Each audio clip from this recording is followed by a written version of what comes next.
মস্তক অবনত করছি, যিনি আমাদেরকে সপ্তাহের সর্বশ্রেষ্ঠ দিনে যথাসময়ে মসজিদে আসার মতো সুযোগ করে দিয়েছেন, তৌফিক দিয়েছেন। সেজন্য সে মহান মুনিবের কাছে কৃতজ্ঞতা জ্ঞাপন করছি, আলহামদুলিল্লাহ। সালাত ও সালাম প্রেরণ করছি বিশ্ব মানবতার মহান শিক্ষক, মানবতার বন্ধু নবী মুহাম্মদুর রাসূলুল্লাহ সাল্লাল্লাহু আলাইহি ওয়াসাল্লামের প্রতি। ক্ষমা প্রার্থনা করছি আদম আলাইহিস সালাম থেকে শুরু করে আজকের এই দিন পর্যন্ত আল্লাহর জমিনে তাওহীদের ঝান্ডাকে উড্ডীন করতে গিয়ে যে সকল ভাই এবং বোনেরা পৃথিবী থেকে বিদায় নিয়েছেন, আল্লাহ তাআলা সকলকে ক্ষমা করে দিন, আমিন। সম্মানিত দিনী ভাইয়েরা, আজকের জুমার খুতবার আলোচ্য বিষয় আদ-দাওয়াতু ইলাল্লাহ, তথা আল্লাহর দিকে দাওয়াত, আল্লাহর পথে দাওয়াত। এই শীর্ষক শিরোনামে একটি সংক্ষিপ্ত ও তত্ত্ববহুল আলোচনা করার চেষ্টা করব ইনশাআল্লাহ তাআলা। সম্মানিত দিনী ভাইয়েরা, এই পৃথিবীতে সর্বশ্রেষ্ঠ সৃষ্টি হিসেবে যে মানব জাতিকে আল্লাহ তাআলা প্রেরণ করেছেন এবং সবচেয়ে কল্যাণকর জাতি হিসেবে মানব জাতিকে আল্লাহ তাআলা কিছু দায়িত্ব দিয়েছেন। আমরা সে সকল দায়িত্ববোধের জায়গা থেকে মনে করি 5 ওয়াক্ত সালাত আদায় করা একজন মুসলিমের জন্য দায়িত্ব, সিয়াম পালন করা দায়িত্ব, এইভাবে আনুষঙ্গিক যত ইবাদত আছে সেগুলিকে আমরা গুরুত্বের সাথে আমাদের জীবনে প্রতিপালন করার চেষ্টা করি।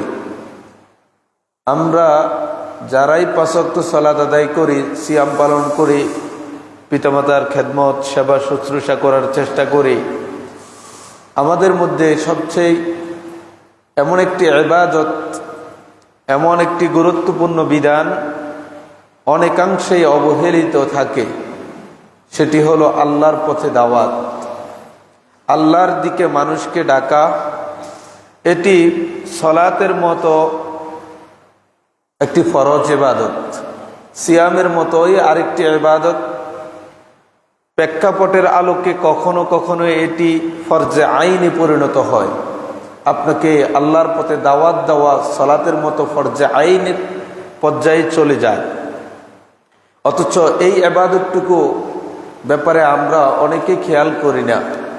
আমাদের সমাজের যে লোকটা 5 ওয়াক্ত সালাত আদায় করে, ভালো কাজগুলি করে, হালালকে হালাল হিসাবে প্রতিপালন করে, হারামকে হারাম হিসাবে জেনে বর্জন করে, এই লোকটাকেও দেখবেন যে আল্লাহর পথে দাওয়াতের ক্ষেত্রে অনেকাংশেই গাফেল, অলস।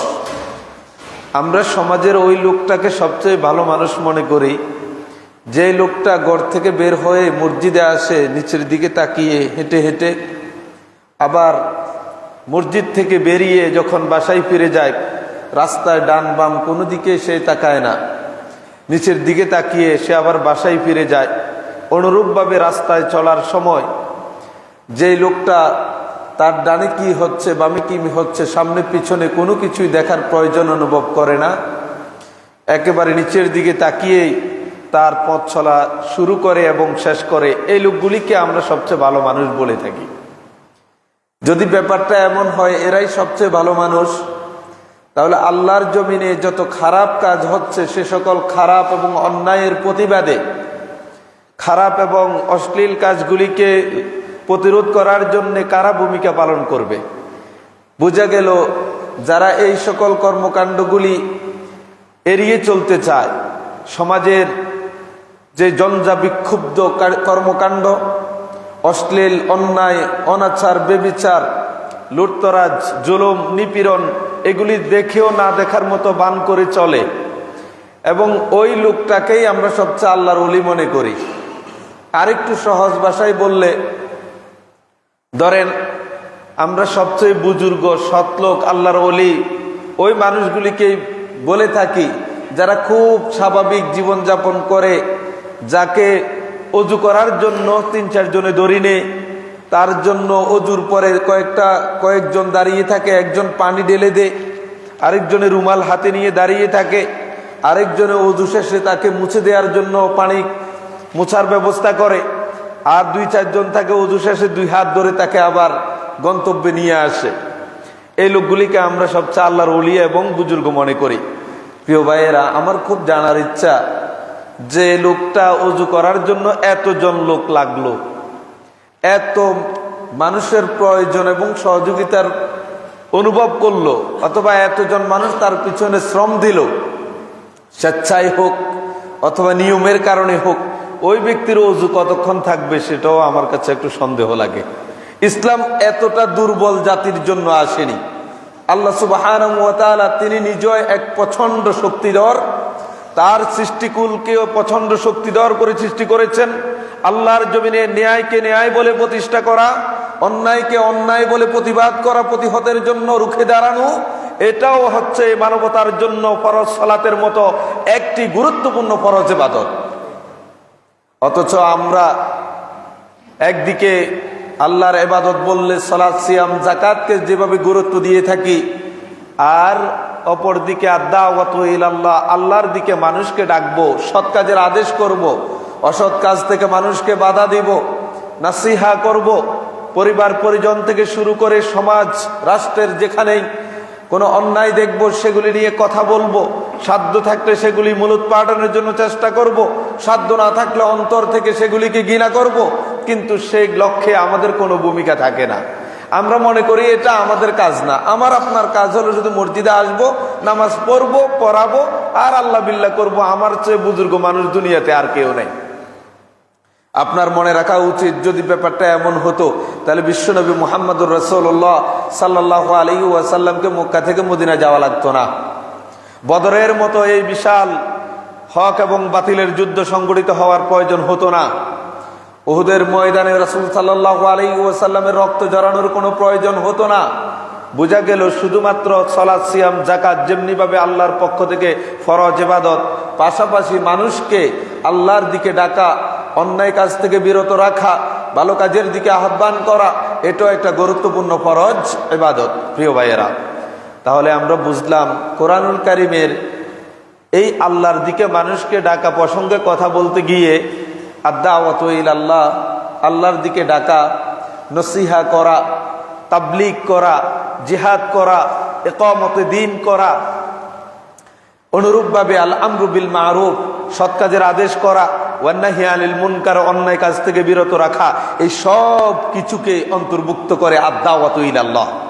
আদ-দাওয়াতু ইলাল্লাহ, আল্লাহর দিকে ডাকা মানে মানুষকে সৎ কাজের আদেশ করব, অন্যায় কাজ থেকে বাধা দিব, শক্তি সামর্থ্যের আলোকে একজন মুসলিম আরেকজন মুসলিমকে নসিহা করব এবং আল্লাহর দ্বীনের দাওয়াত প্রচারের কাজে নিজেকে ব্রত রাখবো। এই সব কিছু মিলেই হলো আল্লাহর দিকে মানুষকে ডাকা। আমরা যদি বলি আদ-দাওয়াতু ইলাল্লাহ মানে কি, আদ-দাওয়াতু ইলাল্লাহ মানে আমাদের সমাজের এক শ্রেণীর মানুষ যে দাওয়াতু ইলাল্লাহ পালন করে তারা হলো মানুষকে নামাজি করে। এটা ভালো দিক, আপনি তো নামাজের জন্য ডাকবেন, এটা নিঃসন্দেহে একটি প্রশংসনীয় কাজ। পাশাপাশি ওই মানুষগুলি আবার তার চোখের সামনে ঘটে যাওয়া অন্যায়ের বিরুদ্ধে রুখে দাঁড়াতে আপত্তি জানায়, বলে এটা আমার কাজ না, এটা করতে সে কোনোভাবেই সম্মত হয় না। প্রিয় ভাইয়েরা, সলাতের জন্য যে লোকটা আল্লাহর দিকে ডেকেছে, সিয়ামের জন্য যেমনিভাবে আহ্বান করেছে, পাশাপাশি মানুষকে সৎ কাজের প্রতি উদ্বুদ্ধ করা, অন্যায় কাজের প্রতি বাধা দেয়া, অন্যায় কাজ থেকে বিরত রাখার জন্য আহ্বান করা, সেটাও হচ্ছে আদ-দাওয়াতু ইলাল্লাহ তথা আল্লাহর দিকে মানুষকে ডাকার একটি অংশ বিশেষ। চলুন, এইভাবে যদি সমাজকে সুন্দর করে রাখতে চান তাহলে আপনাকে আল্লাহর পথে মানুষকে অবশ্যই ডাকতে হবে। আপনার সন্তানদেরকে ডাকতে হবে, আপনার পরিবার পরিজন, আত্মীয় স্বজন, প্রতিবেশী, সমাজ, যেখানে আপনি হালাল এবং হারামের ব্যত্যয় হতে দেখবেন সেখানে আপনি তাদেরকে সুন্দর ভাষায় দ্বীনের দিকে ডাকবেন, কোরআন এবং সুন্নাহর আলোকে তাদেরকে বুঝাবেন। এই কাজটার বিধান কি? এই কাজের বিধান হলো, স্বাভাবিক অবস্থায় এটা ফরজে কিফায়া থাকে, খুব ভালো করে বুঝবেন। ফরজে কিফায়া মানে হলো কোনো একজন লোককে পালন করলে বাকিদের উপর থেকে দায়িত্ব আদায় হয়ে যাবে। যেমনিভাবে জানাজার সালাত ফরজে কিফায়া, 5 ওয়াক্ত সালাত ফরজে আইন, 5 ওয়াক্ত ফরজ সালাত আদায় করা প্রত্যেক ব্যক্তির উপরে, বালেগ হওয়ার পরে সুস্থ ব্যক্তির উপরে ফরজে আইন, করতেই হবে, ব্যত্যয় করার সুযোগ নাই, করলে আল্লাহর কাঠগড়ায় জবাব দিতে হবে। তাহলে বুঝতে পারলাম যে ফরজ দু ধরনের, একটা হচ্ছে প্রত্যেক শরীয়তের বিধান আরোপিত ব্যক্তির উপরে আবশ্যকীয়, পালনীয়, প্রত্যেকের উপরে। আরেক ধরনের ফরজ হলো প্রত্যেকের উপরে পালনীয় নয়, আবশ্যকীয় ভাবে, বরং যে কেউ একজনে পালন করলে অন্যদের থেকে এটার গুনাহ চলে যাবে, এটা হয়ে যাবে, যে কেউ একজনে পালন করলেই যথেষ্ট হয়ে যাবে, এটাকে ফরজে কিফায়া বলে। তো অনুরূপভাবে আল্লাহর পথে দাওয়াত, একটি সমাজকে সুন্দর করে বিনির্মাণ করার লক্ষ্যে প্রাথমিকভাবে স্বাভাবিক অবস্থায় এটা ফরজে কিফায়া থাকে। আপনার এই সমাজে গানের আসর হচ্ছে, এখন এই সমাজের যারা গানের আসর আয়োজন করেছে, হয়তো 100 জন যুবক মিলে আয়োজন করেছে, সমাজের মধ্যে আছে 1000 মানুষ, বাকি 900 জনের মধ্য থেকে যদি 2-4 জন গিয়েও এই অন্যায় কাজের বাধা দেয়, এটাকে বন্ধ করার জন্য আয়োজন করে এবং এই অন্যায়কে রুখে দেয়, তাহলে অপর 800 বা 890 জন মানুষ থেকে এই গুনাহটা চলে যাবে, এই দায়িত্ববোধ সরে যাবে। আল্লাহ তাআলার এই যে অন্যায়ের প্রতিবাদের জন্য 10 জন ভূমিকা পালন করার কারণে বাকি 890 জন গুনাহ থেকে বেঁচে গেল। কিন্তু কেউই যদি না করত, তাহলে যারা আয়োজন করেছে তারা যেমন অপরাধী, আপনি সেই অন্যায়কে প্রতিহত না করে সেটাকে মেনে নেওয়ার কারণে বাকি 900 জন সমান অপরাধ। আমরা তা বলার চেষ্টা করব। প্রিয় ভাইয়েরা, এটা হলো ফরজে কিফায়া। তাহলে বোঝা গেল সমাজের অন্যায়ের প্রতিবাদে, কোনো খারাপ কাজের প্রতিবাদে, আল্লাহর বিধানের বিপরীতে কোনো কাজ হলে সেগুলিকে আমরা রুখে দাঁড়াবো। যে কেউ 1 জন 2 জন 4 জনে রুখে দাঁড়ালে, ওই অন্যায়কে সরিয়ে দিলে বাকিদের উপর থেকে পাপ চলে যাবে। বিপরীতে যদি কেউ না করে সকলেই গুনাহগার হব। এটা হলো ফরজে কিফায়া। তবে এটা ফরজে কিফায়া হওয়ার বিধানটা কি? কোরআন কারীমে সূরা আলে ইমরানের 104 নম্বর আয়াতে আল্লাহ তাআলা বলেন, ওয়ালতাকুম মিনকুম উম্মাতুন ইয়াদউনা ইলাল খাইরি ওয়া ইয়া'মুরুনা বিল মা'রুফ ওয়া ইয়ানহাউনা আনিল মুনকার ওয়া উলাইকা হুমুল মুফলিহুন। তোমাদের মধ্য থেকে একদল মানুষ থাকা উচিত, আমাদেরকে বলতেছে, তোমাদের মধ্য থেকে একদল লোক থাকা উচিত যারা মানুষদেরকে, সমাজের, রাষ্ট্রের, তার অঞ্চলের মানুষগুলিকে কল্যাণের দিকে ডাকবে, আল্লাহর দিকে ডাকবে, সৎ কাজের আদেশ করবে, অন্যায় কাজ থেকে মানুষকে বাধা দিবে। ওয়া উলাইকা হুমুল মুফলিহুন। আর জেনে রাখো, ওই দল মানুষ যারা সৎ কাজের দিকে ডাকলো, অন্যায় থেকে বিরত রাখলো, আল্লাহর দিকে তাকে ডেকে আনলো, ওই এদের মতো সফল আর কেউ হতে পারে না। সুবহানাল্লাহ বিহামদি। এরা সবচেয়ে সফল মানুষ আল্লাহর কাছে। অথচ এটাই আজকে আমাদের থেকে হারিয়ে গিয়েছে। আল্লাহ তাআলা পবিত্র কোরআনুল কারীমে সূরা আল ইমরানের 110 নম্বর আয়াতে বললেন, কুনতুম খায়রা উম্মাহ উখরিজাত লিন-নাসি তা'মুরুনা বিল মা'রুফ ওয়া তানহাউনা আনিল মুনকার ওয়া তু'মিনুনা বিল্লাহ। তোমরাই তো শ্রেষ্ঠ জাতি। আমাদেরকে বলেছে, সুপারলেটিভ ডিগ্রি দিয়ে বলছে, তোমরাই সর্বশ্রেষ্ঠ জাতি। এই সর্বশ্রেষ্ঠ জাতির কর্মসূচি হলো 3টা। তোমার আমার এই শ্রেষ্ঠত্ব যদি বজায় রাখতে চাও, এই শ্রেষ্ঠত্বের দাবি যদি অক্ষুণ্ণ রাখতে চাও, তাহলে 3টি কর্মসূচিকে অবশ্যই আমার আপনার জীবনে বাস্তবায়ন করা লাগবে। তার প্রথমটি হলো তা'মুরুনা বিল মা'রুফ, সৎ কাজের আদেশ করতে হবে, ওয়া তানহাউনা আনিল মুনকার, অন্যায় কাজ থেকে মানুষদেরকে বাধা দিতে হবে, ওয়া তু'মিনুনা বিল্লাহ, এবং আল্লাহর প্রতি ঈমান আনতে হবে। এই 3টি গুণাবলী সম্পূর্ণ মানুষগুলিকে আল্লাহ তাআলা বললেন, কুনতুম খায়রা উম্মাহ, তোমরাই সর্বশ্রেষ্ঠ জাতি। তোমাদের কর্মসূচি 3টা। প্রিয় ভাইয়েরা, আসুন আল্লাহর দিকে মানুষকে ডাকবো, ভালো কাজ যাতে তার দ্বারা সম্পন্ন হয়, অন্যায় থেকে যাতে বিরত থাকে, এটা ফরজে কিফায়া। যখন ফরজে কিফায়া থাকে, যে কেউ একজনে এ কাজ করলে আমরা বেঁচে যাব, তখন অপরাপর যারা আছে, বাকি আমরা যারা থাকবো, আমরা যদি সকলেই মিলে করি, তখন এটা বাকিদের জন্য মুস্তাহাব। ভালো করে বুঝবেন, যখন এটা ফরজে কিফায়া থাকে, কয়েকজনে পালন করলে বাকিদের উপর থেকে গুনাহ চলে যাবে, এই অন্যায়ের মুখোমুখি, অন্যায়ের যেই গুনাহ সেই গুনার জন্য আল্লাহর কাছে জবাবদিহি করা লাগবে না, এমতো অবস্থায়ও যদি বাকি সকলেই মিলে করে বা অন্যরাও করতে চায়, তখন অন্যদের উপরে এটা মুস্তাহাব পর্যায়ে থাকে, করলে ভালো, অসুবিধা নেই। সমাজের সবাই মিলে বলল চলুন আমরা এই অন্যায়ের প্রতিবাদ করি। আর বিশেষ প্রেক্ষাপটে এটা ফরজে আইন হয়, করতেই হবে। বিশেষ প্রেক্ষাপটে সেটা কেমন?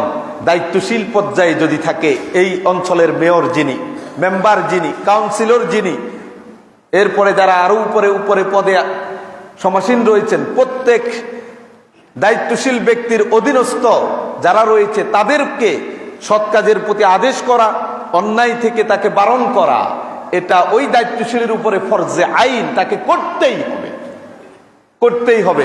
আপনি আপনার পরিবারের দায়িত্বশীল, এমতো অবস্থায় আপনাকে আপনার পরিবারের কোনো অন্যায় মেনে নেয়া মানে আল্লাহর কাছে এই অন্যায় না করেও সমপরিমাণ পাপ আপনার আমলনামায় যুক্ত করে নিলেন। কেন আপনি এটার প্রতিবাদ করলেন না? আপনি পরিবারের দায়িত্বশীল যখন ছিলেন, অথবা আপনার পরিবারের দায়িত্বশীলের পর্যায়ে যখন আছেন, তখন এই পরিবারের সদস্যদের ব্যাপারে জবাবদিহিতার কাজ করে আপনাকেই দাঁড়াতে হবে। সুতরাং তখন অন্যায়ের প্রতিবাদ করা আপনার জন্য ফরজে কিফায়া না, ফরজে আইন, করতেই হবে আপনাকে। মেম্বার সাহেব যখন দেখবে তার এই ওয়ার্ডের মধ্যে গান বাজনা, অশ্লীল, ইয়াবা, সুদ, ঘুষ কারবারি সবকিছু চলছে, তিনি যদি এইগুলিকে প্রশ্রয় দেন অথবা এদের থেকে কমিশন খেয়ে তাদেরকে ছেড়ে দেন, তাহলে সমপরিমাণ অন্যায় তিনি না করেও তার আমলনামায় যুক্ত হতে থাকবে। কারণ এই অন্যায়ের প্রতিবাদ করা, ভালো কাজের দিকে মানুষকে আহ্বান করা, আল্লাহর দিকে ডেকে নিয়ে আসা, জান্নাতের পথ দেখানো, এটা ওই দায়িত্বশীলের উপর ফরজে আইন পর্যায়ে ছিল। আল্লাহ তাআলা এই ফরজে আইনের সপক্ষে দলিল হিসাবে কোরআন কারিমে বিবৃত করেছেন সূরাতুল হজ্জের 41 নম্বর আয়াত, ওয়াল্লাযীনা ইম্মাক্কান্নাহুম ফিল আরদি আকামুস সালাতা ওয়া আতাউজ যাকাতা ওয়া আমারু বিল মারুফ ওয়া নাহাউ আনিল মুনকার ওয়ালিল্লাহি আকিবাতুল উমুর। এরা তো এমন মানুষ যাদেরকে এই জমিনে ক্ষমতা দিলে তারা 4টা কর্মসূচি বাস্তবায়ন করা লাগবে। দায়িত্বশীলদের কথা বলতেছে।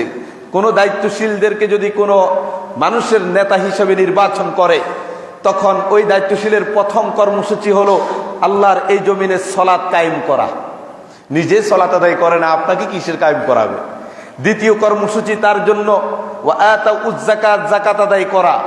তৃতীয় কর্মসূচি হলো ওয়া আমারু বিল মারুফ, সৎ কাজের আদেশ করা, ওয়া নাহাউ আনিল মুনকার, অন্যায় কাজ থেকে মানুষকে বিরত রাখা, ওয়ালিল্লাহি আকিবাতুল উমুর, আর আল্লাহর কাছে রয়েছে সকল কাজের পরিণাম।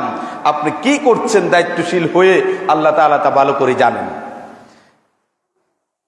একজন মানুষ তার অপরাধের জন্য শাস্তি পেতে পারে, কিন্তু নিরপরাধ মানুষকে যদি আপনি মামলা হামলা করে তাকে ঘায়েল করেন, তাকে যদি দৌড়ের উপর রাখেন, তাকে যদি প্রতিশোধ পরায়ণ হয়ে তার স্বাভাবিক জীবনকে আপনি বিপন্ন করেন হিংসাত্মক মনোভাব নিয়ে, আপনাকে মনে রাখতে হবে এই জন্য আল্লাহর কাঠগড়ায় আপনাকে জবাব দেওয়ার জন্য প্রস্তুত হতে হবে। দায়িত্ব পেয়েছেন বলে আপনি যেন তেন কাজ করতে পারেন না। দায়িত্বশীল হয়েছেন, আপনার উপর আল্লাহর পক্ষ থেকে 4টি নৈতিক দায়িত্ব দেওয়া আছে, সেগুলিকে আপনাকে বাস্তবায়ন করা ফরজ, আপনাকে করতে হবে। প্রিয় ভাইয়েরা, তাহলে আমরা বুঝলাম আল্লাহর পথে দাওয়াত প্রাথমিক পর্যায়ে এটা ফরজে কিফায়া থাকে, দায়িত্বশীল পর্যায়ে যখন চলে যায় এটা ফরজে আইন হয়। সে সপক্ষে সহিহ বুখারী এবং মুসলিমের বর্ণনা এমন, আলা কুল্লুকুম রাইন ওয়া কুল্লুকুম মাসউলুন আন রাইয়াতিহি, সাবধান, জেনে রাখো তোমরা প্রত্যেকেই দায়িত্বশীল। আলা কুল্লুকুম রাইন ওয়া কুল্লুকুম মাসউলুন আন রাইয়াতিহি, আর এই দায়িত্বশীল তার অধীনস্থের ব্যাপারে জিজ্ঞাসিত হবে কিয়ামতের দিন। কি পরিমাণ দায়িত্ব পালন করেছেন, কি ধরনের জুলুম আপনার দ্বারা হয়েছে, সব ব্যাপারে আপনাকে জিজ্ঞাসা করা হবে। দ্বিতীয়ত, হাদিসের পরের অংশে রাসূল সাল্লাল্লাহু আলাইহি ওয়াসাল্লাম বলেন, ফাল আমিরুল্লাযী আলান নাস রাইন ওয়া হুয়া মাসউলুন আন রাইয়াতিহি, একজন শাসক তিনি তার প্রজাদের জন্য নেতা, আর কিয়ামতের মাঠে তিনি তার প্রজাদের অধীনস্থদের ব্যাপারেও আল্লাহর কাঠগড়ায় দাঁড়িয়ে জবাব দিতে হবে। দায়িত্ব পেয়েছেন বলে যেন তেন আচরণ আপনি করতে পারবেন না। জনগণের পালসটা আপনার বোঝা উচিত। সেই জনগণের পালস বুঝে মানবতার কল্যাণে যাতে কেউ হেনস্থার শিকার না হয়, জুলুমের খড়গে পরিণত না হয়, সেজন্য পদক্ষেপ নেওয়াও আপনার এই চেয়ার থেকে দায়িত্বশীলতার পরিচয় দিতে হবে। সম্মানিত প্রিয় ভাইয়েরা, পরের অংশে রাসূল সাল্লাল্লাহু আলাইহি ওয়াসাল্লাম বললেন, ওয়ার রাজুলু রাইন আলা বাইতিহা ওয়ার রাজুলু রাইন আলা আহলি বাইতিহি। একজন পুরুষ তিনিও দায়িত্বশীল, আমি আর আপনি। আমাদেরকে বলছেন আমি আর আপনিও দায়িত্বশীল। কোথায়? আলা আহলি বাইতিহি, আপনার পরিবারের উপরে। ওয়াহুয়া মাসউলুন আনহুম, আর আমি আপনিও আমার পরিবারের সদস্যদের ব্যাপারে জিজ্ঞাসিত হব। ওয়াল মারআতু রাইয়া, আর একজন মহিলাও তিনিও দায়িত্বশীলা। কোথায়? ওয়াল মারআতু আলা বাইতি বালিহা ওয়া ওয়ালাদি, তার স্বামীর বাড়িতে এবং স্বামীর ছেলে সন্তানকে যথাযথভাবে দেখভাল করার ব্যাপারে। আপনি যখন অফিসে চলে যান, কর্মস্থলে চলে যান, তখন আপনার স্ত্রীর দায়িত্ব হলো আপনার রেখে যাওয়া সন্তানগুলিকে সঠিকভাবে দেখভাল করবে এবং সম্পদগুলিকে হেফাজত করবে, তার লজ্জাস্থানকে হেফাজত করবে। এই ব্যাপারে ওয়াহিয়া মাসউলাতুন আনহুম, কিয়ামতের দিন এর ব্যত্যয় হলে তাকেও আল্লাহর কাঠগড়ায় জবাব দিতে হবে। তাহলে আমরা বুঝতে পারলাম সহিহ বুখারী মুসলিমের বর্ণনা থেকে দায়িত্বশীল পর্যায়ে জবাবদিহিতাটা ফরজে আইন, দাওয়া ইলাল্লাহ, আল্লাহর দিকে ডাকতে হবে, না হলেই ব্যত্যয় হলেই তাকে কাঠগড়ায় দাঁড়াতে হবে। প্রিয় ভাইরা, চলুন এই যে আল্লাহর দিকে মানুষকে ডাকা, রাসূলুল্লাহ সাল্লাল্লাহু আলাইহি ওয়াসাল্লামের তামাম জিন্দেগি তিনি তার উম্মতের পিছনে ব্যয় করেছেন, তাদেরকে সৎ কাজের দিকে ডেকেছেন, অন্যায় থেকে বারণ করার জন্য তিনি তার জীবনের সর্বোচ্চ এবং সবটুকু দিয়ে তার চেষ্টা অব্যাহত রেখেছিলেন। দেখেন কোরআনুল কারীমে আল্লাহ সুবহানাহু ওয়া তাআলা কি বলেন, ফাসদা বিমা তুমার ওয়া আ'রিদ আনিল মুশরিকিন। ফাসদা বিমা তুমার, মুহাম্মদ তোমাকে যা আদেশ করা হয়েছে সেটাকেই তুমি তোমার সমাজে, তোমার উম্মতের মাঝে যথাযথভাবে এক সর্বশক্তি বিনিয়োগ করে ওটাকে তুমি প্রচার করতে থাকো, বাস্তবায়ন করার জন্যে। ওয়া আ'রিদ আনিল মুশরিকিন, মুশরিকদের থেকে তুমি তোমার মুখটা ফিরিয়ে নাও, ওই মুশরিকরা তোমার বিরুদ্ধাচরণ করবেই। সুতরাং তাদের ব্যাপারে তাদের খারাপ কথাকে, কটু কথাকে তুমি আমলে না নিয়ে তোমাকে যা করতে বলেছি, আদেশ করেছি, এটা তুমি সমাজে বাস্তবায়ন করার জন্যে, প্রচারণা, মানুষকে বোঝানোর জন্যে এবং আমরু বিল মারুফ নাহি আনিল মুনকারের কাজে তুমি ব্রত হয়ে যাও। এটা নবী মুহাম্মদ সাল্লাল্লাহু আলাইহি ওয়াসাল্লামের প্রতি আদেশ ছিল। তিনি কেমন করেছেন সহিহ বুখারীর বর্ণনা শুনলে হতবাক হবেন। তিনি বললেন, এই পৃথিবীর মানুষ তোমরা শোনো, ইন্নামা মাসালি ওয়া মাসালু মা বা'সানি আল্লাহু বিহি কামাসালি রাজুলিন আতা কওমান। আমি মুহাম্মদের উদাহরণ হলো, দৃষ্টান্ত হলো, এবং আমার কাছে যা আল্লাহ তাআলা পাঠিয়েছেন এটার দৃষ্টান্ত হলো ওই ব্যক্তির জন্য মতো, যে ব্যক্তি তার কওমের কাছে আসলো, তার জাতির কাছে আসলো, এসে বলল, হে আমার জাতি, তোমরা শুনে রাখো, আমি আমার দুই চোখে দেখে এসেছি সেনাদল তোমাদের উপরে আক্রমণ করার জন্য প্রস্তুতি নিচ্ছে। এই কথা শোনার পরে যদি সেই কওমের সম্প্রদায়ের লোকেরা বাঁচার জন্য যার যার জায়গায় চলে যায়, তাহলে তো তারা বেঁচে গেল। আর যারা এই আহ্বানকারীর কথা না শুনবে এবং সেখানেই অবস্থান করবে, তাহলে ওই যে সেনাদল, সেনাপতির নেতৃত্বে তারা আসার জন্য প্রস্তুতি নিচ্ছে, তারা এসে এই মানুষগুলির উপরে আক্রমণ করে তাদেরকে শেষ করে দিবে।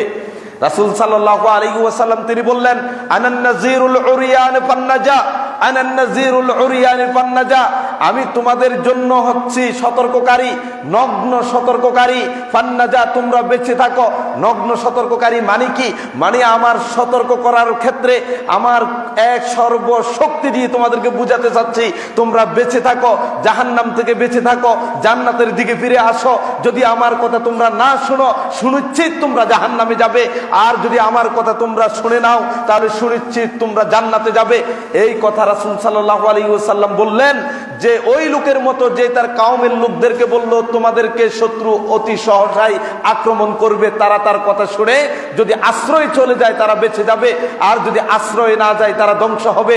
ঠিক আমিও আমার জাতিকে জাহান্নাম থেকে বাঁচার জন্য এই দাওয়া ইলাল্লাহর কাজ করছি, আমরু বিল মারুফ বলছি, ওয়ান নাহি আনিল মুনকার তোমাদেরকে করে যাচ্ছি, সৎ কাজের দিকে আসার জন্য উদ্বুদ্ধ করছি, অন্যায় থেকে বেঁচে থেকে জান্নাতমুখী হওয়ার জন্য ডাকছি। যদি তোমরা আমার কথাটা মেনে নাও তাহলে তোমরাও জান্নাতে চলে যাবা, জাহান্নাম থেকে বেঁচে যাবা। প্রিয় ভাইয়েরা, একবার চিন্তা করে দেখুন, যদি আমরা রাসূল সাল্লাল্লাহু আলাইহি ওয়াসাল্লামের এই সতর্ক বাণীগুলি নিজের জীবনে আমলে না আনি তাহলে আমাদের জন্য কষ্ট, আমাদের জন্য দুঃখ দুর্দশা যেমন পৃথিবীতে আছে পরকালীন জীবনেও আছে, অনুরূপভাবে এই উম্মার জন্য আল্লাহর দিকে মানুষকে ডাকাও একটি নৈতিক দায়িত্বের অংশ।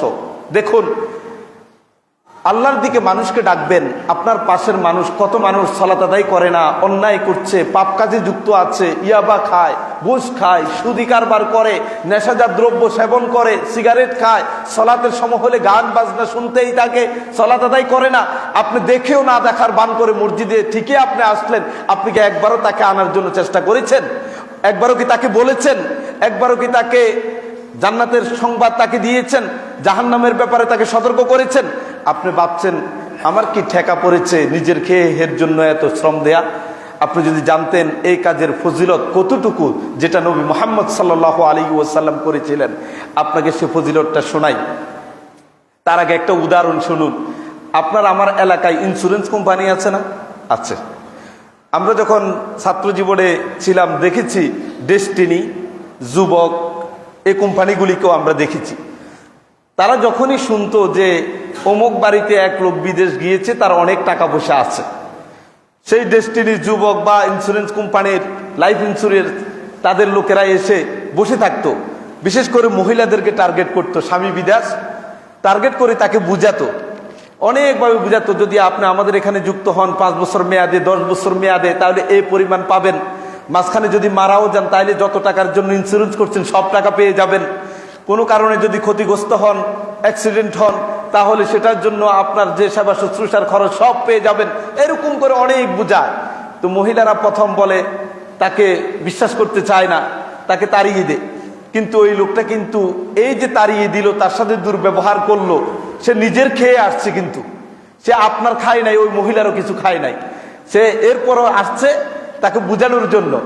সে তার থেকে কোনো পজিটিভ কথা না শুনে চলে গেল, দুর্ব্যবহারও অনেকাংশে শিকার হয়। এই দাওয়াত দেওয়ার সময় যদি বাড়ির কোনো পুরুষেরা শুনে, তাহলে তো পুরুষরা এসে আরো ছড়া হয় ওই লোকটার উপর, আপনাকে কে বলছে আসতে এখানে?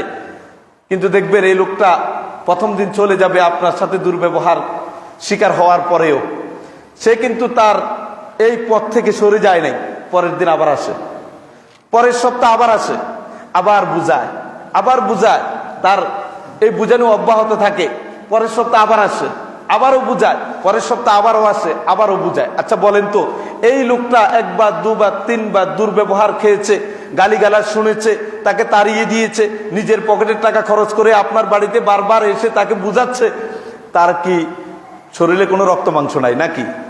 আপনারা যদি এরকম তাড়িয়ে দেয়, একবার, দুবার, তিনবার দুর্ব্যবহার করে, আপনি কি যাবেন? যাবেন না। কিন্তু ওই লোকটা কেন বারবার আসে? সে কি গন্ডারের চামড়া যে তার কোনো কিছু আমলে যায় না?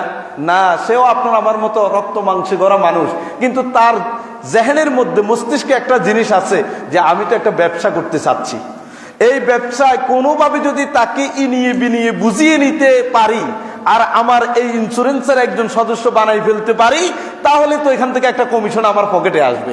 আর ও যদি আরেকজনকে বানায়, আবার এটার কমিশনও আমি পাবো। ও যদি আরেকজনকে এটার সদস্য করে নিতে পারে, সেখান থেকেও একটা কমিশন আসবে।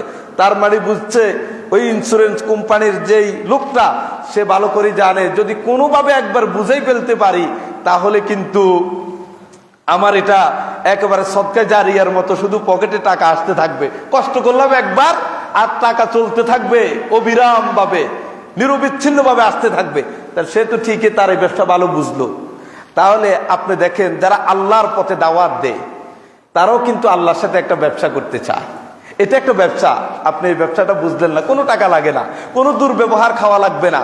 আর যদি দুর্ব্যবহার খানও আপনি, দুর্ব্যবহারের শিকারও হন, আপনার কোনো লস নাই।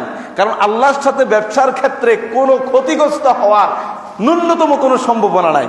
সেটা কেমন দেখেন, রাসূল সাল্লাল্লাহু আলাইহি ওয়াসাল্লামের হাদিস সহিহ মুসলিমে এসেছে, আমরুম বিল মারুফে সাদাকা ওয়া নাহিউন আনিল মুনকারে সাদাকা, মানুষকে সৎ কাজের আদেশ দাও, এটা সাদাকার সওয়াব। সুবহানাল্লাহ। ওয়া নাহিউন আনিল মুনকার সাদাকা, মানুষকে অন্যায় কাজ থেকে দূরে রাখার জন্য দাওয়াত দাও, অন্যায় কাজ থেকে দূরে থাকার জন্য বলো, এটা তোমার জন্য সাদাকা। সুবহানাল্লাহ বিহামদি। আপনি মসজিদে আসতেছেন, আপনার ঘর থেকে বেরিয়ে একটা দোকানে টেলিভিশন চলছে, এই বলবেন যে ভাই টেলিভিশনটা বন্ধ করো, গান চালাইও না, আজান দিয়েছে মসজিদে চলো, এই কথা বললেই আপনার আমলনামায় সওয়াব লেখা হয়ে যাবে। সুবহানাল্লাহ বিহামদি। শুধু বললেই। আর যদি তাকে ওই ইন্স্যুরেন্স কোম্পানির মতো ইনিয়ে বিনিয়ে বুঝিয়ে যদি মসজিদে আনতে পারেন, তাহলে কিন্তু আপনি সাদাকায়ে জারিয়া আমলনামা আপনার যুক্ত হইতে শুরু হয়ে গেল।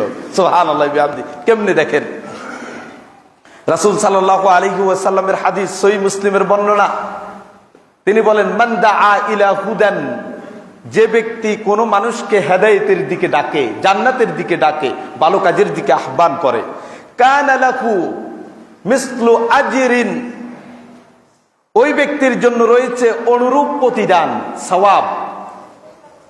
মিসলু আজরিন মিন উজুরি মান তাবিআহ, যাকে সে আল্লাহর দিকে ডেকে আনার কারণে ওই লোকটা ভালো কাজ করছে, ওই লোকের ভালো কাজের কারণে সে যেমন সওয়াব পেয়েছে, অনুরূপ সওয়াব যিনি ডাকলেন তার আমলনামা আল্লাহ তাআলা দিয়ে দিবেন। সুবহানাল্লাহ।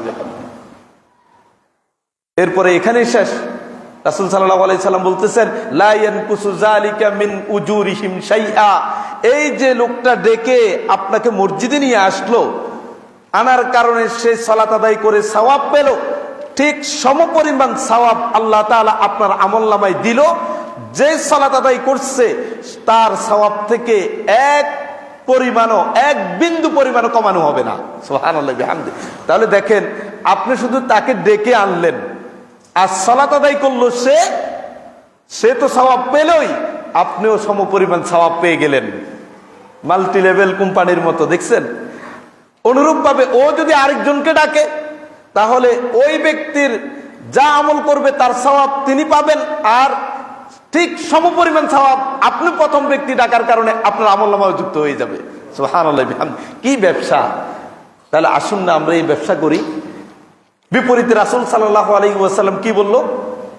ওমান দাআ ইলা দালালাতিন, যে ব্যক্তি কোন মানুষকে অন্যায়ের দিকে ডাকে, পথভ্রষ্টতার দিকে ডাকে, জাহান্নামের দিকে ডাকে, কানা আলাইহি মিসলু আসামিন, ওই ব্যক্তির জন্য রয়েছে অনুরূপ পাপ, মিন আসামিহিম মান তাবিআহ, যে ব্যক্তি এই পাপ কাজ করছে, করার কারণে পাপ পেয়েছে, ঠিক সমপরিমাণ পাপ যিনি এই পাপের দিকে ডেকেছে তার আমলনামায় যুক্ত হবে। লা ইয়ানকুসু যালিকা মিন আসামিহিম শাইআ, ওই ব্যক্তি যিনি করলেন পাপ কাজটা, তার ডাক শুনে ওই ব্যক্তির পাপ থেকে একটুও কমানো হবে না, বরং তাকে তো তার অন্যায়ের জন্য পাপ দেয়া হবেই, যিনি ডাকলেন তাকেও সমপরিমাণ দেয়া হবে। তাহলে সাদাকা জারিয়া যেমন থাকে, গুনাহ জারিয়াও থাকে। আপনি ভালো কাজ চালু করে দেওয়ার কারণে সওয়াব আপনার আমলনামায় যুক্ত হতেই থাকবে, মরে যাওয়ার পরেও থাকবে, চলতেই থাকবে। আপনার সন্তানটাকে যদি ভালো মানুষ করে দিতে পারেন, সে যতদিন সালাত আদায় করবে, মানুষের খেদমত করবে, তার সেবা শুশ্রূষা, সমাজের কল্যাণে যেখানেই কাজ করবে, সমপরিমাণ সওয়াব আপনি পিতা হিসেবে আপনার আমলনামায় যুক্ত হবে। সুবহানাল্লাহ। ঠিক অনুরূপভাবে যদি সন্তানগুলিকে অন্যায়ের উপর রেখে যান, তাদেরকে পথভ্রষ্ট করে তৈরি করে যান, চেষ্টা করেন নাই, তারা যা চেয়েছে তাই করে দিলেন, ঠিক অনুরূপভাবে মরে গেলেন, মরে যাওয়ার পরেও গুনাহ জারিয়া আপনার আমলনামায় যুক্ত হতে থাকবে। প্রিয় ভাইয়ের একটা উদাহরণ দিই, শুনুন। যুবকদেরকে বলি, অনেক যুবক বন্ধুরা তাদের বন্ধুদেরকে, ধরেন এই আধুনিক অপসংস্কৃতির যুগে অন্যায় অশ্লীল ছবির ইমেল করে, অথবা আপনি একটা ডিভাইসে তাকে দিয়ে দিলেন, আপনার কম্পিউটার থেকে একটা ডিভাইস দিলেন, অথবা তাকে ইমেইলে অথবা ফেসবুকে অথবা হোয়াটসঅ্যাপে তাকে একটা অশ্লীল গান বা অশ্লীল নাটক তাকে পাঠালেন। ইতিমধ্যে আপনি মৃত্যুবরণ করলেন, আর যাকে পাঠালেন সে এটা দেখে তার বন্ধুদেরকেও সে পাঠালো, তার বন্ধুরও আরেকজনকে পাঠালো, এভাবে যতজন এটা দেখবে, আপনি মরার পরেও আপনার আমলনামায় তার সমপরিমাণ পাপ যুক্ত হতে থাকবে। কথাকে বুঝে আসে? তাহলে বুঝা গেল আল্লাহর দিকে ডাকা এটা একটা ব্যবসা। এইভাবে যখন আপনি ডাকতে থাকলেন, সহিহ বুখারীর বর্ণনা হলো, আপনার আমার কথা শুনে যদি একজন মানুষ জান্নাতের পথ খুঁজে পায়, তাহলে লা আইয়ুহদা বিকা রাজুলুন ওয়াহিদুন খায়রুন লাকা মিন হুমুরিন নাআম, আরবের সবচেয়ে মূল্যবান উটের চেয়েও উত্তম কাজ আপনি করে ফেললেন। সুবহানাল্লাহ। আরবের সবচেয়ে মূল্যবান ওট আল্লাহর রাস্তায় সদকা করলে যে সওয়াবের মালিক হতেন, তার চেয়ে উত্তম কাজ আপনার দ্বারা হয়েছে যদি আপনার কথায়, আমার কথায় একজন লোক আল্লাহর দ্বীনের দিকে আসে, ফিরে আসে। এটা হলো ভালো কাজ যদি করবেন, সৎ কাজের আদেশ যদি দেন, অন্যায় কাজ থেকে মানুষকে বিরত রাখেন, আদ-দাওয়া ইলাল্লাহর ফজিলত। আর যদি না করেন কি শাস্তি হবে দেখেন। শাস্তি বলার আগে একটা ঘটনা আপনাকে বলে রাখি। ডক্টর রাতেব আন-নাবুলসি, সিরিয়ার অন্যতম দাঈ ইলাল্লাহ, তিনি আদ-দাওয়া ইলাল্লাহর আলোচনা করতে গিয়ে সে সময়ের একটা ঘটনা তুলে ধরলেন। তিনি বললেন, একজন ইমাম প্রত্যেক সপ্তাহে তার 11 বছরের একটা ছেলেকে নিয়ে মসজিদে আসে। খতিব সালাত শেষে তারা বাপ বেটা দুইজনে মিলে কিছু চটি বই, দ্বীনি বই, তারা মানুষের দুয়ারে দুয়ারে গিয়ে বিতরণ করে দাওয়াতি কাজের লক্ষ্য হিসাবে। তো এক শীতকালে প্রচন্ড শীত, আবার বৃষ্টি হচ্ছে। তখন সালাত শেষে তার পিতাকে সে বলল, আব্বা, আমাদের প্রত্যেক সপ্তাহের কাজের মতো আজকেও তো আমাদের বই বিতরণ করতে হবে। তার পিতা তার থেকে বর্ণনা শুনে বলল, শোনো, আজকে প্রচন্ড শীত এবং বৃষ্টি হচ্ছে, বাহিরে আমরা না যাওয়াটা নিরাপদ। কিন্তু ছেলে 11 বছরের এই কিশোর, সে তার আব্বার এই কথা সাড়া না দিয়ে সে বলল, আব্বা যান, আমি শীতের ভালো পোশাক নিয়ে এসেছি এবং এগুলি পরে যদি আমি বেরিয়ে যাই আমাকে ঠান্ডা পাবে না। সে বেরিয়ে গেল। বেরিয়ে গিয়ে তার হাতে যে বইগুলি ছিল, বইটি ছিল আত-তরিকু ইলাল্লাহ, আত-তরিকু ইলাল্লাহ, আল্লাহর দিকে, আল্লাহর পথে। এই বইটা সে তার আশপাশে রাস্তায়, প্রচন্ড বৃষ্টির মধ্যে খুব বেশি মানুষ নাই, তাদেরকে কিছু বিতরণ করলেন। আশপাশে বাড়িগুলিতে দরজায় নক করে করে তাদেরকে দিলেন। আশপাশে আর যখন কাউকে খুঁজে পেলেন না, তখন তার হাতে একটি মাত্র ছোটি বই বাকি। সে বইটা হলো আত-তরিকু ইলাল জান্নাহ, জান্নাতের পথে। এটা কাকে দিবেন সে আর কাউকে পাচ্ছেন না। তখন রাস্তা পার হলেন। রাস্তা পার হয়ে বৃষ্টির মধ্যে রাস্তার ধারে একটা ঘর, সেই ঘরে গিয়ে সে বারবার নক করতে লাগলেন। অনেকক্ষণ নক করলেন, কোনো আওয়াজ আসে না। কিন্তু তার উদ্দেশ্য হলো, এই সর্বশেষ বইটা না দিয়ে আমি ফেরত যেতে চাই না, এটাও আমি বিতরণ করতে চাই। অনেকক্ষণ যাবত যখন নক করলেন, একটা বৃদ্ধা মহিলা সে দরজা খুলে বলল, মাজা তুরিদু ইয়া ইবনি আল আজিজ, হে প্রিয় ছেলে, তুমি কি চাও আমার কাছে? এই প্রচুর বৃষ্টি এবং ঠান্ডার মধ্যে তুমি এখানে এসেছো, তুমি কি কোনো সহযোগিতা চাও? তখন ছেলেটি জবাব দিল, আল্লাহু ইউহিব্বুকি, আল্লাহ তোমাকে খুব বেশি ভালোবাসেন, যারা বৃদ্ধ তাদেরকে আল্লাহ পছন্দ করেন। ওয়া জাযাকিল্লাহু খাইরান, আল্লাহ তোমাকে প্রতিদান দিন। আমি তোমার দুয়ারে এসেছি এই ছোট্ট বইটা হাদিয়া দেওয়ার জন্য। সুবহানাল্লাহ ওয়া বিহামদি। বইটার নাম কি? আত-তরিকু ইলাল জান্নাহ, জান্নাতের পথে। মহিলাটা এই বইটা নিয়ে ভিতরে চলে গেল। পরের সপ্তাহে ওই মসজিদে জুমার সালাতে মহিলা অংশগ্রহণ করলো। করে সালাতের পরে প্রশ্নোত্তর পর্বে পর্দার আড়াল থেকে এক মহিলা অনুমতি চাইলো, আমি একটি প্রশ্ন করতে চাই অথবা আমার কিছু কথা বলতে চাই। বলল, ঠিক আছে বলুন। তখন সে অনুমতি পাওয়ার পরে বিবরণ দিচ্ছে, গত সপ্তাহে প্রচুর বৃষ্টিপাতের সময়ে একটা কিশোর ছেলে আমাকে একটি বই দিয়েছে, বইয়ের নাম হলো আত-তরিকু ইলাল জান্নাহ। যে সময়ে এই ছোট্ট শিশুটি, কিশোর বয়সের এই ছেলেটি আমার ঘরের মধ্যে নক করছিল, তখন আমি প্রস্তুতি নিচ্ছিলাম। আমার স্বামী মৃত্যুবরণ করেছিল কয়েক মাস আগে, আমাকে দেখভাল করার মতো কেউ ছিল না। ঘরের মধ্যে অসহায়ত্ব বরণ করেছি এবং একাকিত্ব, নিঃসঙ্গতার কারণে আমি ডিপ্রেশনে চলে গিয়েছি। একটি সময়ে আমি চিন্তা করেছি আমি আত্মহত্যা করব। আমি আত্মহত্যা করব ফাঁসির কাস্টে নিজেকে ঝুলিয়ে।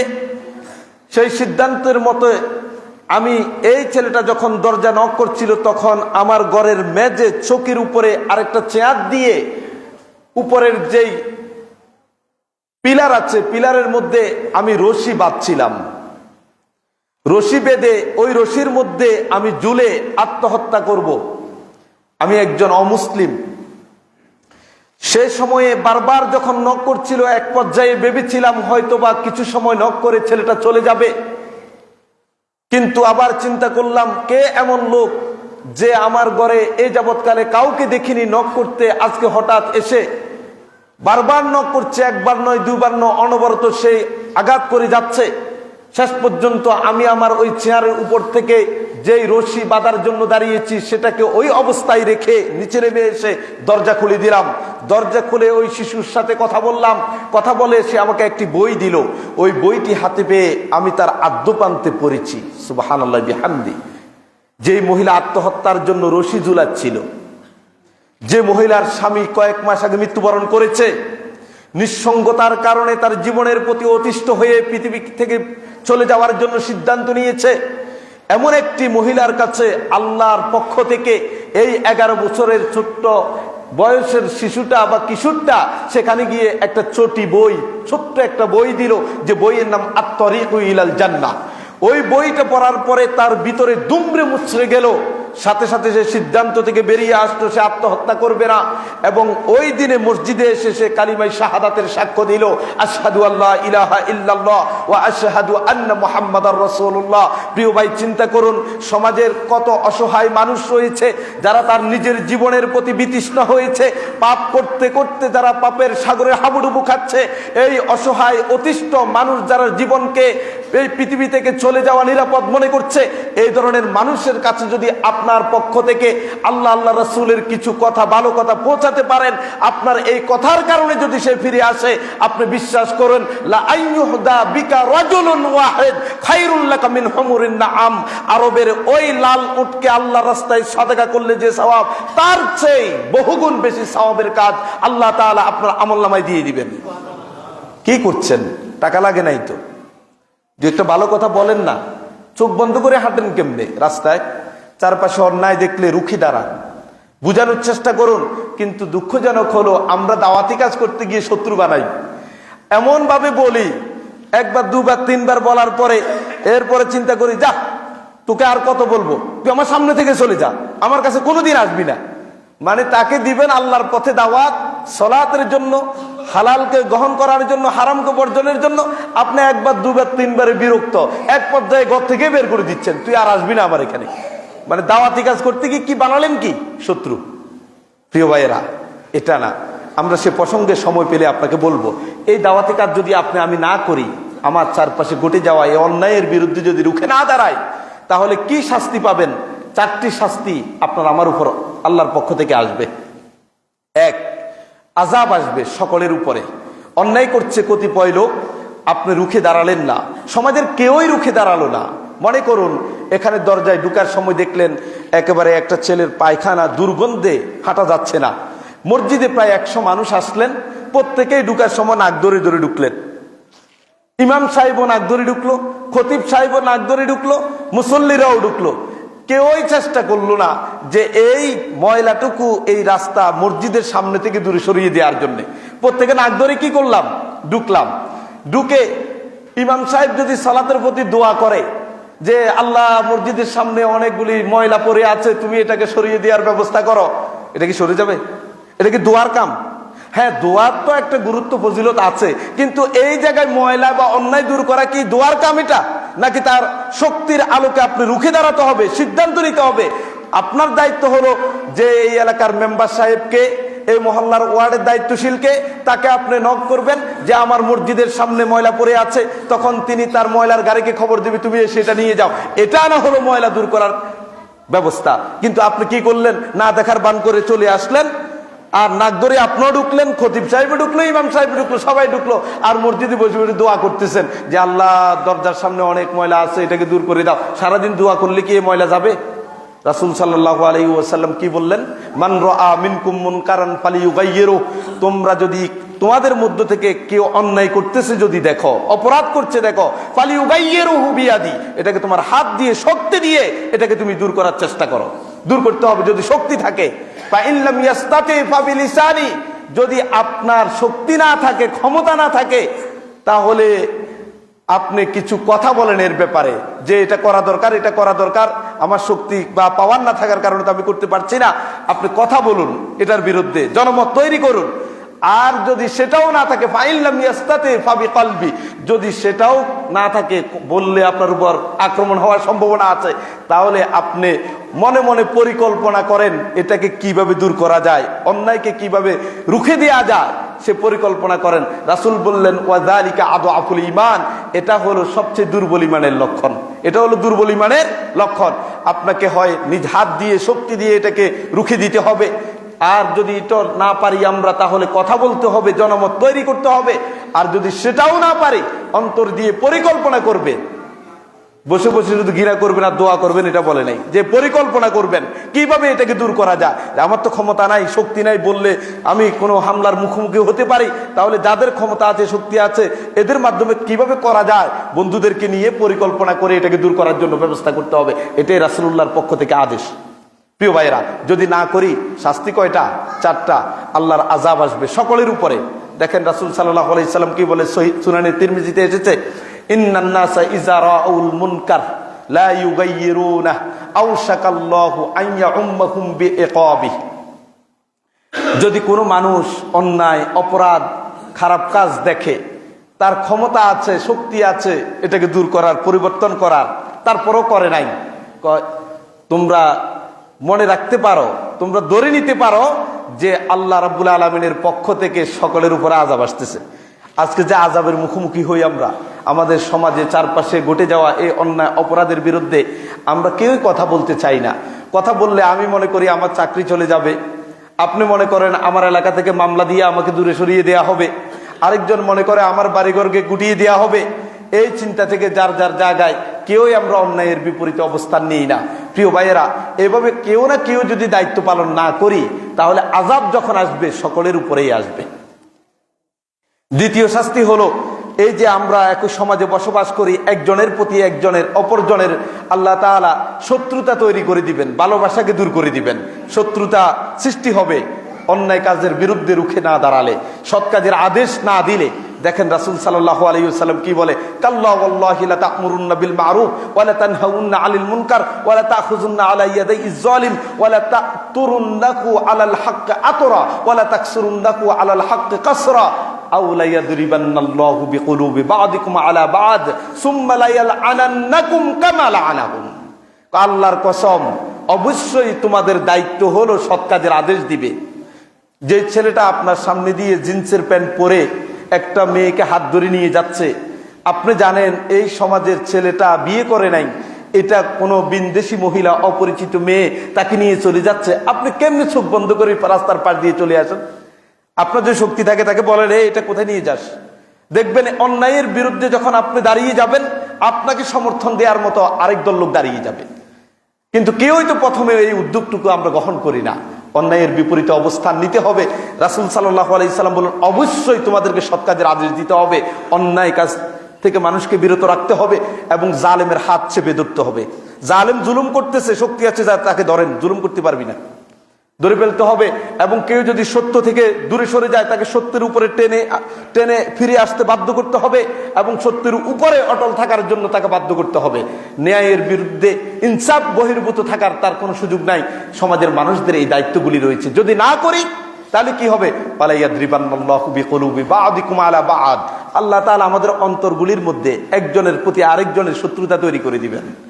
সুম্মা লা ইয়াল'আনান্নাকুম কামা লা'আনাহুম, এবং আল্লাহ তাআলা তোমাদের প্রতি গজব নাজিল করবেন। গজব, আল্লাহর গজব মানে ইহকাল শেষ। কামা লা'আনাহুম, যেমনি ভাবে বনি ইসরায়েলদের উপর গজব দিয়েছেন। কেন? সৎ কাজের আদেশ কেন দেননি? অন্যায় কাজ থেকে কেন মানুষকে বারণ করেননি? জালিমের হাত কেন চেপে ধরেননি? আসুন, এটা হলো দ্বিতীয় শাস্তি। তৃতীয় শাস্তি হলো, যখন আমরা সৎ কাজ আদেশ করব না, অন্যায় কাজ থেকে বিরত রাখবো না, তখন তো আল্লাহর পক্ষ থেকে আযাব আসবে। আযাব আসলে আমরা কি করি? সবাই মিলে এখন দোয়া করি, সবাই মিলে মসজিদে দাঁড়িয়ে ইমাম সাহেব খতিব সাহেবদের কাছে আসে, বলে আল্লাহ, যে দেখেন না সারা পৃথিবীতে মুসলমানরা মার খাচ্ছে, আমার পরিবারে শান্তি নাই, আমাদের মহল্লায় শান্তি নাই, আমার দেশে অরাজকতা। সবাই মিলে এসে এখন হুজুরদের কাছে ধর্ণা দেয়, আলেম ওলামার কাছে এসে বলে একটু দোয়া করেন যাতে আল্লাহ এই জমিনে শান্তি নাজিল করে। আর রাসূল সাল্লাল্লাহু আলাইহি সাল্লাম কি বলে শুনেন, ওয়াল্লাযী নাফসি বিয়াদিহি লা তা'মুরুন্না বিল মা'রুফ ওয়া লা তানহাউন্না 'আনিল মুনকার আও লা ইউশিকান্নাল্লাহু আও লা ইয়াশিকান্নাল্লাহু মিনহু বিইকাব।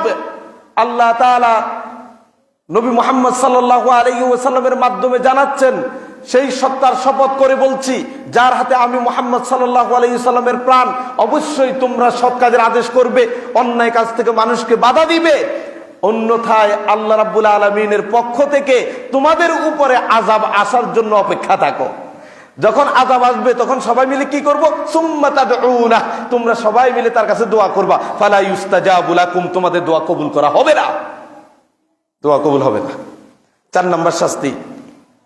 4 নম্বর হলো অন্যায় না করেও আপনি এই পাপের অংশীদার হয়ে যাবেন। অন্য করেন নাই, চুপ ছিলেন কেন, মেনে নিলেন কেন? হাদিস শুনুন, সুনানে আবু দাউদের হাদিস। রাসূল সাল্লাল্লাহু আলাইহি সাল্লাম বললেন, ইজা উমিলাতিল খাতিআতু ফিল আরদি, জমিনের যখনই কোনো পাপ সংগঠিত হয়, আল্লাহর এই জমিনে যেখানেই পাপ হবে, পাপ হওয়ার পরে কানা মান শাহিদাহা ফাকারিহাহা কানা কামান গাবা আনহা, আপনি যদি এই অন্যায়কে অপছন্দ করেন, অন্যায়ের প্রতিবাদ করেন, তাহলে এই অন্যায় যেখানে সংগঠিত হয়েছে ওই জায়গায় যে লোকটা উপস্থিত নাই, ওই লোক যেমন নিরাপদ, ঠিক আপনিও এটার প্রতিবাদ করার কারণে এই পাপ থেকে নিরাপদ হয়ে যাবেন। সুবহানাল্লাহ বিহামদি, কারণ আপনি প্রতিবাদ করেছেন জুলুম দেখে, অন্যায় দেখে, যার কারণে আল্লাহ তাআলার পাকড়াও থেকে আপনি বেঁচে যাবেন। আর যে ব্যক্তি ওয়ামান গাবা আনহা ফারাদিয়াহা কানা কামান শাহিদা আনহা, যে ব্যক্তি অনুপস্থিত ছিল যেখানে এই পাপ সংগঠিত হয়েছে, উপস্থিত নাই, দূরে আছে, সেখানে শুনছে যে অমুক এলাকায় এরকম অন্যায় হয়েছে, ওখান থেকে বলে যা করছে ঠিকই করছে,